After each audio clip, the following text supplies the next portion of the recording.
Bonjour à tous, très heureux de vous retrouver pour cette nouvelle interview. Mon invité du jour est une ancienne ministre de Jacques Chirac et Nicolas Sarkozy, reconvertie depuis dans la présentation d'émissions de télévision. Elle officie aujourd'hui chaque jour sur LCI dans l'heure de Bachelot. C'est Roselyne Bachelot. Bonjour Roselyne. Bonjour. Merci d'avoir accepté mon invitation. C'est un plaisir. Alors jusqu'en 2012, vous étiez une femme politique, vous avez tout arrêté pour vous lancer dans la télévision, dans la présentation de télévision. Qu'est-ce qui vous a poussé à faire ce changement ? C'était pas un choix personnel et délibéré au départ. J'ai pas quitté la politique en me disant je vais faire de la télévision. Je me suis dit d'abord je vais prendre une année sabbatique, je vais écrire, je vais voir des copains, je vais m'occuper de ma famille. Et puis 15 jours après, j'avais 5 propositions de divers organes de presse et de médias télévisés pour faire de la télévision. Et je n'ai eu qu'à me baisser pour choisir. Et c'est ce qu'a m'a proposé Ara Aprikian, qui était à l'époque dans le groupe Canal+. Et dans D8 avec Laurence Ferrari, et c'est ce duo qui m'a amené à choisir cette proposition très alléchante. Et pour vous, le Grand 8, ça reste un excellent souvenir ? Le Grand 8 a été pour moi une expérience de télévision formidable, 4 ans.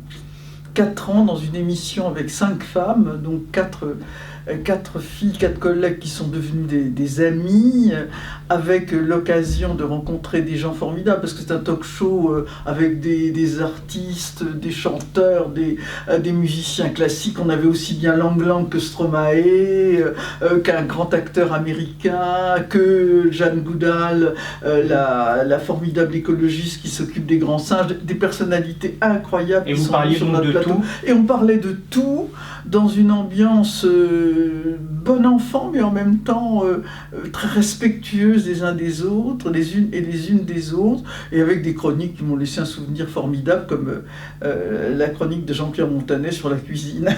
Et alors, qu'est-ce qui vous plaît dans ce que vous faites aujourd'hui ? Alors, j'en suis revenu, en sortant du Grand 8 et en sortant du groupe Canal, à finalement mieux exploiter ce qui est ma capacité d'expertise, parce que quand on a évidemment passé 30 ans dans la politique, en étant à la fois élu local, élu national, ministre dans des secteurs très différents que l'écologie, les sports, la santé ou les affaires sociales, on s'est acquis une capacité d'expertise qui est... Enfin, c'est pas une question de manquer de modestie, mais que quand même inouïe. Et donc, cette capacité d'expertise, elle est certainement mieux exploitée dans des émissions qui sont des émissions plus politiques, d'analyse, de décryptage, d'interview des personnalités. Donc, je suis effectivement plus à l'aise dans une chaîne d'infos que dans une émission de divertissement. Et alors, juste que vous avez été donc membre du RPR, puis de l'UMP. Je suis même un des fondateurs de l'UMP. Votre engagement politique aujourd'hui, il est totalement terminé ? Il est totalement terminé, oui. Ça ne veut pas dire que je n'ai pas un avis politique. Tout le monde sait d'où je parle. Mais en 2012, quand j'ai quitté la politique, j'ai pris des engagements très fermes. Parce qu'au départ, figurez-vous que quand je discutais avec, mettons que j'interviewais Stromae sur le plateau de D8, eh bien c'était comptabilisé dans le temps de l'UMP. Ah oui. Et par le CSA. Alors que vous étiez plus du tout... Alors que j'étais plus dans la politique.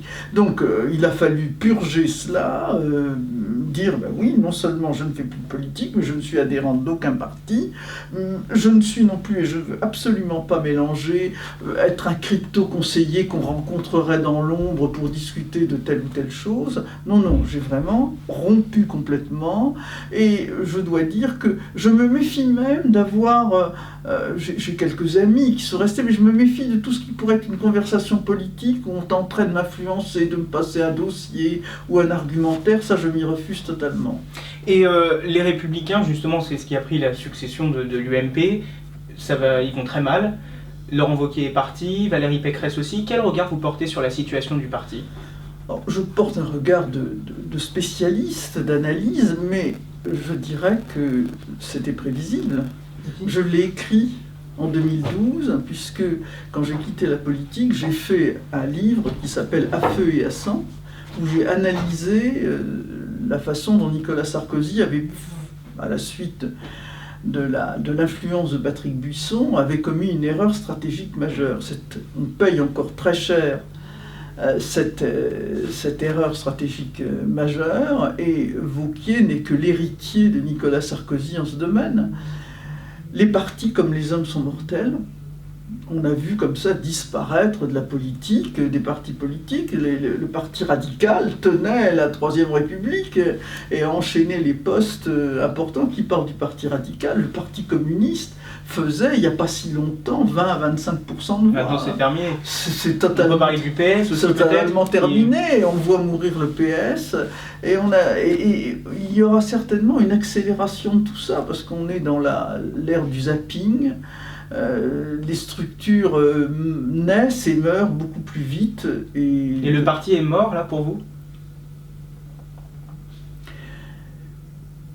Le parti a une balle dans le ventre, mais la mort d'un parti politique, ça ne s'enregistre pas comme de fermer la lumière dans une pièce.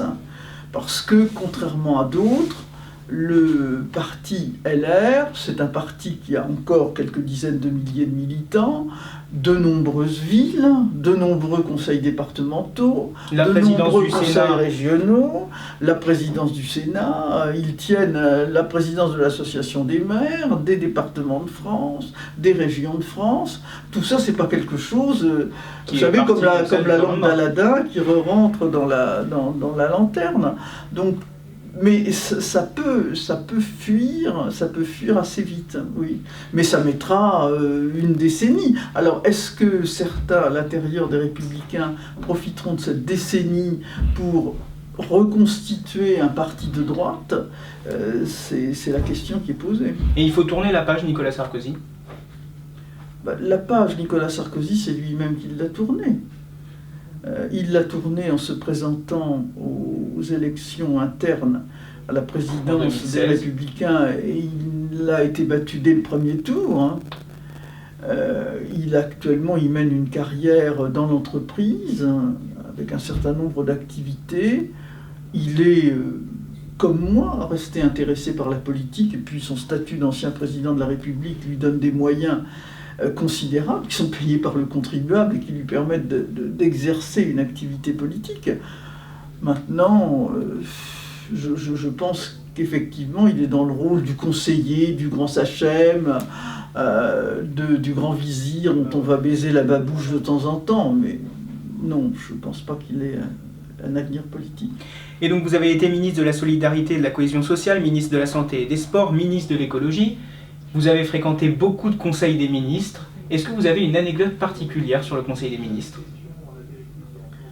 J'ai beaucoup d'anecdotes, mais j'aime à raconter mon premier conseil des ministres, parce que c'est en général celui qui est le plus impressionnant.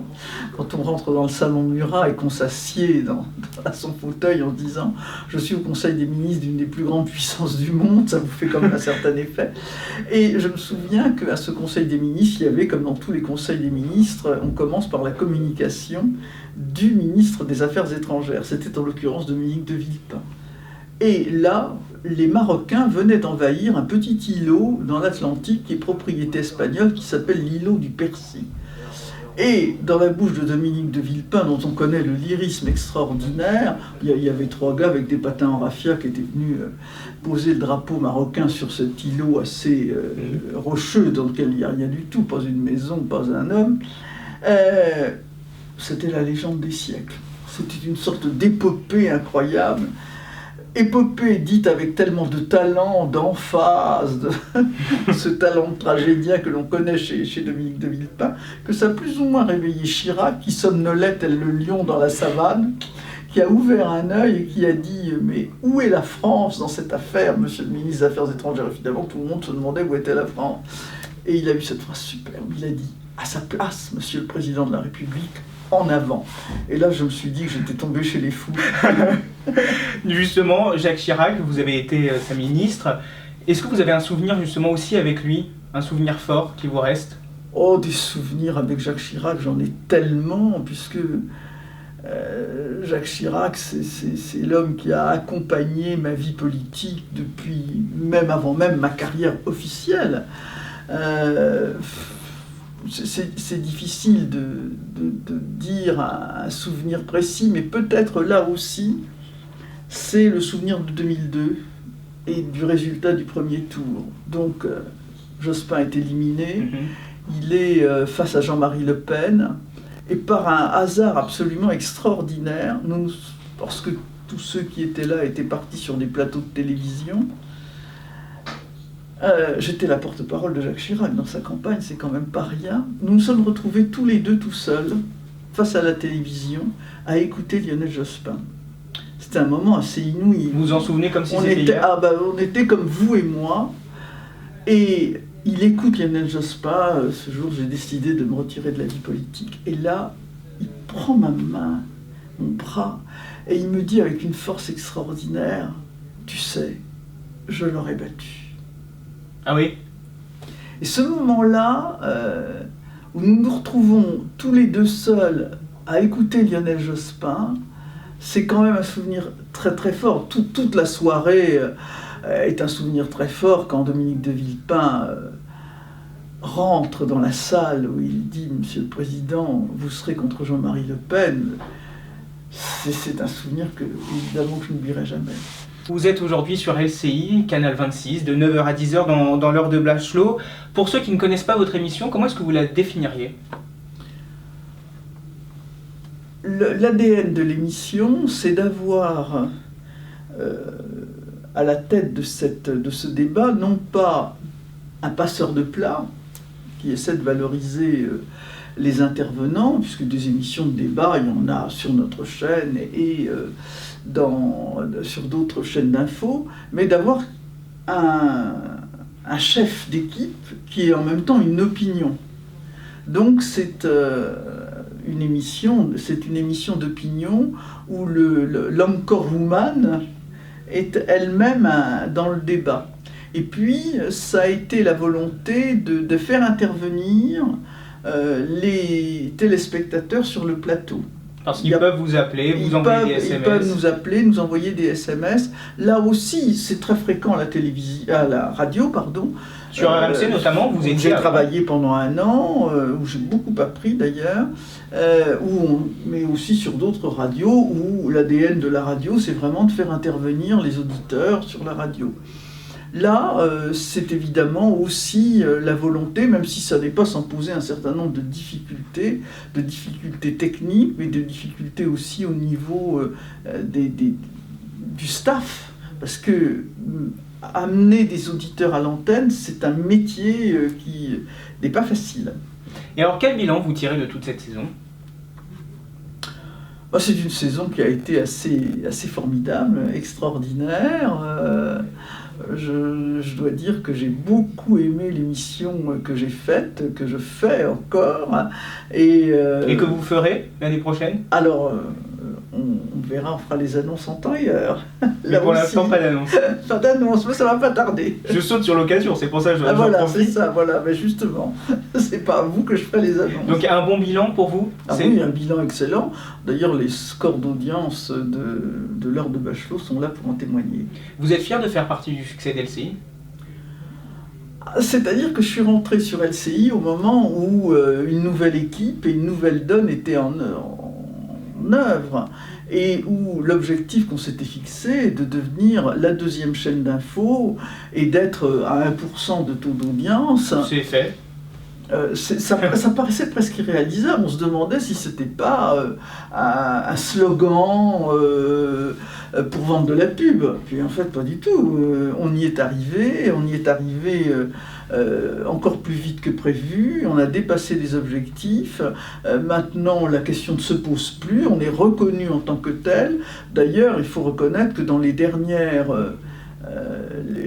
6 mois, très souvent, l'événement télévisé, ça s'est passé sur LCI, tout au long de la crise des Gilets jaunes, tout au long du débat des européennes, encore aujourd'hui, au moment où vous m'interrogez, l'événement, ça a été, il y a une semaine, l'interview de Marion Maréchal, et hier, l'interview et les 2 fois en toute franchise, l'interview de Jérôme Lavrieux. Donc ça se passe, c'est sur LCI, et donc c'est un vrai succès. Et qu'est-ce qu'on peut vous souhaiter pour la suite ? Ce qu'on peut me souhaiter, c'est de continuer dans les médias à avoir une activité diversifiée. C'est-à-dire, je suis sur LCI, mais je suis également sur France Musique à faire des éditoriaux. Je suis également sur les grosses têtes de Laurent Ruquier. J'écris dans le groupe Nice Matin, j'écris des livres. C'est de continuer à avoir cette palette médiatique. Je plains ceux et celles qui sont en quelque sorte cramponnés à un seul média. Et ça, c'est pour moi très important de rester pluridisciplinaire. Et d'avoir cette liberté de ton aussi, toujours. Voilà, toujours. Bien, merci. Merci Roselyne Bachelot d'avoir accepté mon invitation. On vous retrouve donc tous les jours jusqu'à la fin de la saison sur LCI de 9h à 10h dans l'heure de Bachelot. Et puis la saison prochaine, toujours sur LCI. Coucou, toujours sur LCI. À bientôt, merci.